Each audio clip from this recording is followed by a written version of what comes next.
అన్నగారు నమస్తే. ఏం పేరు మీ పేరు? నా పేరు కార్తీక్ వారణాసి అన్న. జై శ్రీరామ్. జై శ్రీరామ్. ఓకే అన్న, ఏం లేదు, ఇప్పుడు ఎలక్షన్స్ మీ అందరూ చూస్తూనే ఉన్నారు.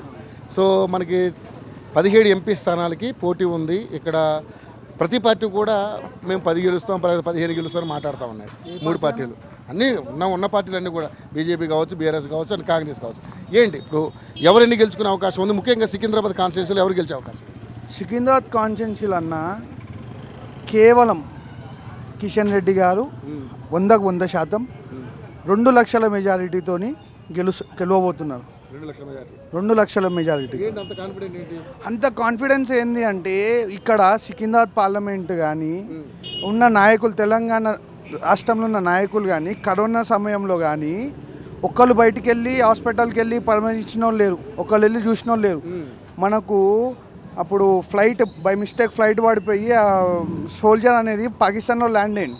అప్పుడు 2 months కిషన్ రెడ్డి గారు అక్కడ స్టే చేసి ఆయన తీసుకొని వచ్చి జరిగింది. ప్లస్ 2 months మన వాళ్ళకు పుల్వామా అటాక్లో 2 months అక్కడ స్టే చేసి అక్కడే ఉండి ఆయన ఫైట్ చేయడం జరిగింది.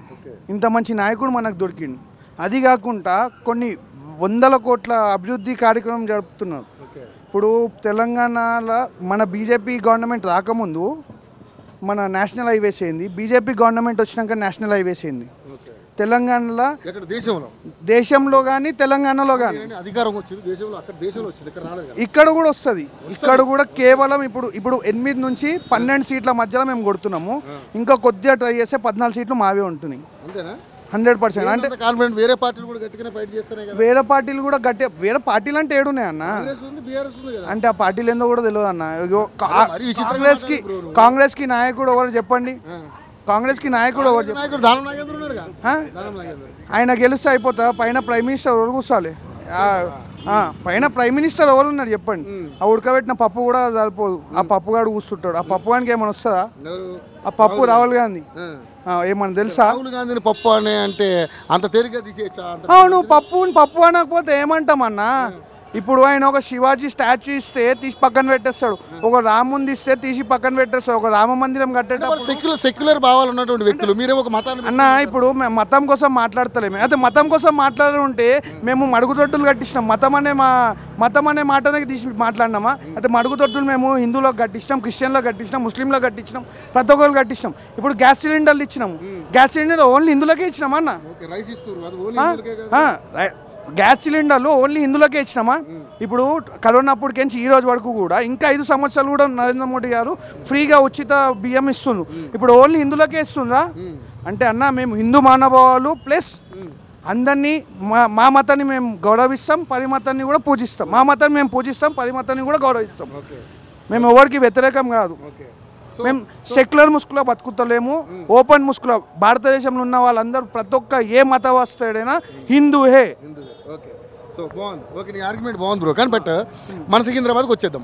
ఏది మరి ఇక్కడ పరిస్థితి ఎట్లా ఉండబోతుంది? ఈడ పరిస్థితి అసలు ఏం లేదన్న. 2 లక్షల మెజారిటీతో కిషన్ రెడ్డి గారు గెలుస్తున్నారు. పోటీ లేనప్పుడు పోటీ ఏడికేం తెలుసా అన్న? Division plus constituency. సనత్నాథ్ కాన్స్టిట్యున్సీలో కిషన్ రెడ్డి గారికి ఎన్ని వేల ఓట్లు మెజారిటీ వస్తున్నాయి. అమీర్పేటలో అంబర్పేటలో ఎన్ని మెజారిటీ?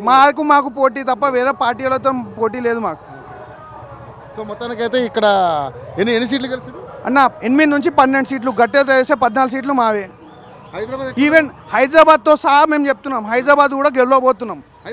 హైదరాబాద్తో సహా జరిగే పని అంటే అన్న మేము అదే చెప్తున్నాం కదా. మేము ఓన్లీ హిందువుల పక్షాన మాట్లాడతలేం. మేము ఒక గ్యాస్ సిలిండర్ కానీ, ఒక మడుగుతోటి కానీ, ఇప్పుడు స్టార్టప్ ఇండియా, స్కిల్ ఇండియా అన్నప్పుడు మేము చేసినవి ఓన్లీ హిందువులకే ఇవ్వలే. మేము స్టార్టప్ ఇండియా అని అవన్నీ ఓన్లీ హిందువులకే చేయలే. ప్రతి ఒక్క మేము కులం మతం వ్యతిరేకం కాకుండా ప్రతి ఒక్కరిని సమానంగా చూసుకుంటూ ఇచ్చినాం. మేము ఎందుకు గెలవం అంటే ఆడ 60% మెజారిటీ మైనారిటీ అంటే మైనారిటీ సోదరులు మా సోదరులు కాదా?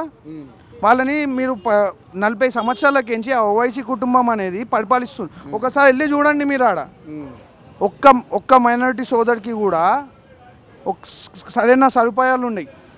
లేవని అంటున్నారు మీరు. మరి ప్రతిసారి వాళ్ళే గెలుస్తున్నారు అన్న. ప్రతిసారి గెలవడం డిఫరెంట్. ఈసారి గెలిచి చూపెట్టమనండి. ఎందుకంటే ఈసారి నరేంద్ర మోడీ గారి మీద వేవ్ వచ్చింది.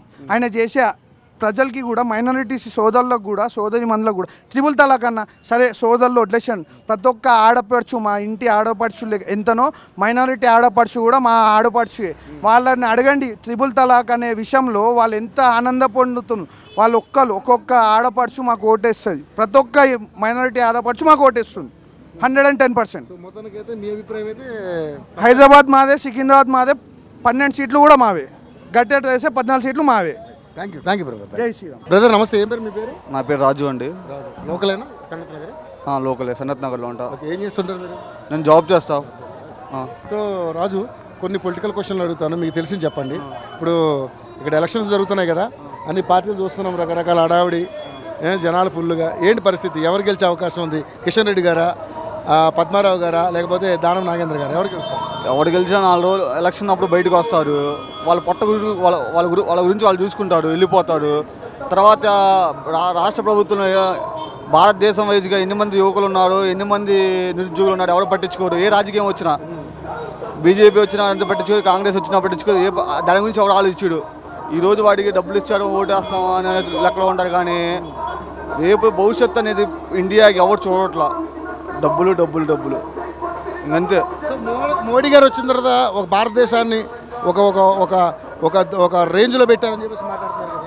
మోడీ వచ్చాక భారతదేశానికి గుర్తింపు వచ్చింది, కానీ యువకులకు ఉద్యోగాలు ఎక్కడ ఉండే? అవకాశాలు రావట్లేదు. ఏముండే అండి? 2 కోట్ల ఉద్యోగాలు ఇస్తామంటారు. ఎవరికి ఇచ్చాడు? ఏ ప్రభుత్వం ఇలా అండి ఇంతవరకు? సరే, ఓకే. ఇప్పుడు మరి ఏంటి పరిస్థితి? ఇప్పుడు ఎవరు గెలిచే అవకాశం ఉంది? మీ అభిప్రాయం ఏమనుకుంటున్నారు? గెలిస్తే ఎవడైనా గెలుస్తాడండి, అది మనకు తెలియదు. ఓకేనా?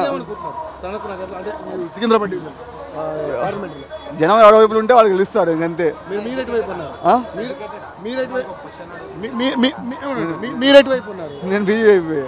బీజేపీ వైపు. మరి ఏంటి మరి మోడీ గారి పరిపాలన నచ్చలేదు? మోడీ గారి పరిపాలన నచ్చింది, కానీ యువకులకు ఉద్యోగాలు అదే నచ్చలా.